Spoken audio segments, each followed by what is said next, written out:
Buenas noches, mi nombre es Lenin Naranjo y hoy va a ser la exposición acerca de las organizaciones internacionales como de los sujetos del derecho internacional que tengan potestad en Ecuador. En el derecho internacional público, el concepto de potestad o autoridad sobre un Estado soberano, como es el caso del Ecuador, no funciona de la misma manera que el poder del gobierno nacional. Sin embargo, al firmar y ratificar tratados internacionales, el país ha cedido voluntariamente ciertas competencias o aceptado someterse a la jurisdicción de varias organizaciones y tribunales. De acuerdo con la Constitución del Ecuador, que otorga una jerarquía altísima a los tratados internacionales, especialmente a los de derechos humanos, estos son los principales sujetos de organizaciones con potestad normativa, judicial o política en el país, en los cuales puedo detallar los siguientes. La potestad más fuerte tienen los organismos de integración, cuyas normas entran en vigencia en Ecuador sin necesidad de que la Asamblea Nacional las apruebe cada vez. En este caso tenemos la Comunidad Andina de Naciones, o más conocida como la CAN. El Ecuador es país miembro. Las decisiones del Consejo Andino y la Comisión de la CAN tienen aplicación directa, preeminencia y sobre la ley ecuatoriana en temas de comercio, propiedad intelectual, aduanas y migración. También tenemos el Tribunal de Justicia de la Comunidad Andina. Sus sentencias son de cumplimiento obligatorio e inmediato para Ecuador en los casos de incumplimiento e interpretación de normas andinas. Además, existen ciertos organismos especializados. Por ejemplo, el Organismo Internacional del Trabajo, que se encarga de supervisar el cumplimiento de convenios laborales ratificados por Ecuador, la Organización Mundial de la Salud, que coordina acciones internacionales en materia de salud pública, y la Organización Mundial del Comercio, en cambio, que se encarga de regular el comercio internacional y resolver controversias comerciales entre sus Estados miembros. También existen otras organizaciones que son tribunales con potestad jurisdiccional, sobre todo al emitir sentencias vinculantes. Ecuador ha reconocido la competencia de varias cortes internacionales, lo que significa que sus fallos son de cumplimiento obligatorio para el Estado.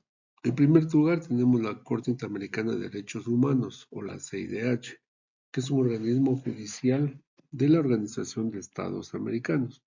Si el Estado ecuatoriano viola derechos humanos y no repara a las víctimas internamente, la CIDH puede procesar, condenar y obligar a Ecuador a cambiar sus leyes, pagar indemnizaciones y pedir disculpas públicas.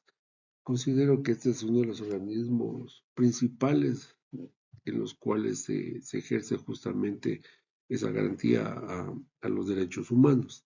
También está la Corte Internacional de Justicia, que es el órgano principal en cambio de la Organización de las Naciones Unidas, ya que el Ecuador reconoce su jurisdicción para resolver disputas limítrofes o diplomáticas con otros estados, por ejemplo, en casos de asilo político o diplomático.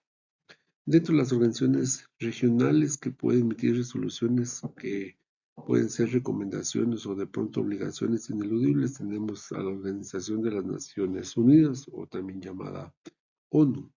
Esta, a través del Consejo de Seguridad, es el único órgano mundial con potestad para emitir resoluciones obligatorias, bajo el capítulo 7 de la Carta de la ONU, que Ecuador debe acatar como embargos económicos o el uso de la fuerza internacional.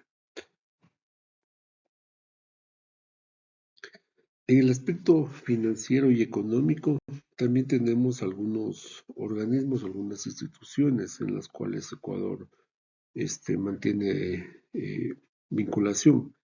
Por ejemplo, a nivel financiero regional, tenemos el Banco Interamericano de Desarrollo, que básicamente su objetivo es el financiamiento en cuanto a infraestructura, el tema de desarrollo social y fortalecimiento institucional a nivel del país. El otro, aunque un poco cuestionable por las medidas que obliga a los estados a adoptar, es el Fondo Monetario Internacional. Si bien también es una financiera internacional que busca cooperación financiera, asistencia técnica, es cuestionable en el tema de la definición de los programas económicos que deben cumplir los países al momento de acceder a líneas de crédito. Y el otro que tenemos es el Banco Mundial, que básicamente se enfoca en financiamiento de proyectos de desarrollo y también de asistencia técnica dentro de cada país. Esta sería la exposición. Muchísimas gracias.